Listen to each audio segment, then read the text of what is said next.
కౌజు పిట్టలు కూర ఎట్లా ఫ్రై చేయాలో చూద్దాం ఒకసారి. గంజులు వేసి అందులో కొంచెం ఉప్పు వేసి ఇప్పుడు ఒకసారి గ్యాస్ వెలిగించుకొని దాని మీద పెడదాం.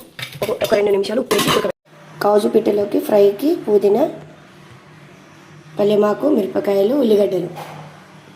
ఇప్పుడు గ్యాస్ ముట్టించుకొని గంజు పెట్టుకొని అందులో సరిపోయినంత ఆయిల్ వేసుకోవాలి.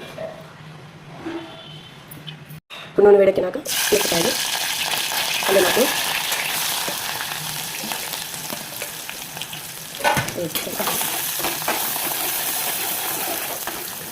ఒకసారి మధ్యలో ఏమో లేదు చూడండి. ఇప్పుడు వేసుకుంటే పప్పు వేయాలి.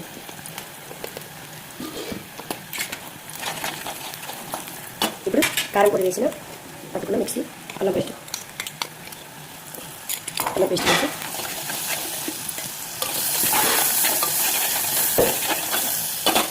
ఇప్పుడు అందులో ఉడికించుకున్న కాజు పిట్టల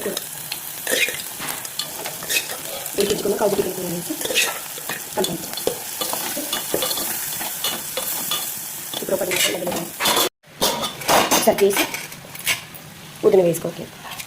పుదీనా వేసుకొని ఒకసారి కలపాలి. ఇదంతా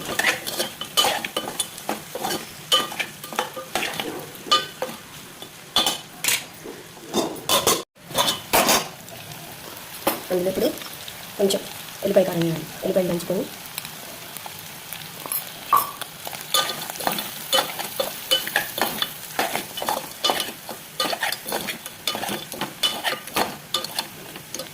ఇప్పుడు అందులో కొంచెం ధనియాల పొడి వేయాలి. ధనియాల పొడి వేసి గరం మసాలా వేయాలి. కొంచెం మనం ఒకసారి కలపాలి.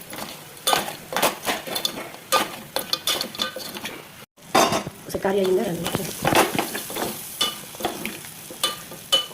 ఇప్పుడు కంప్లీట్గా కాజు పిట్టల కర్రీ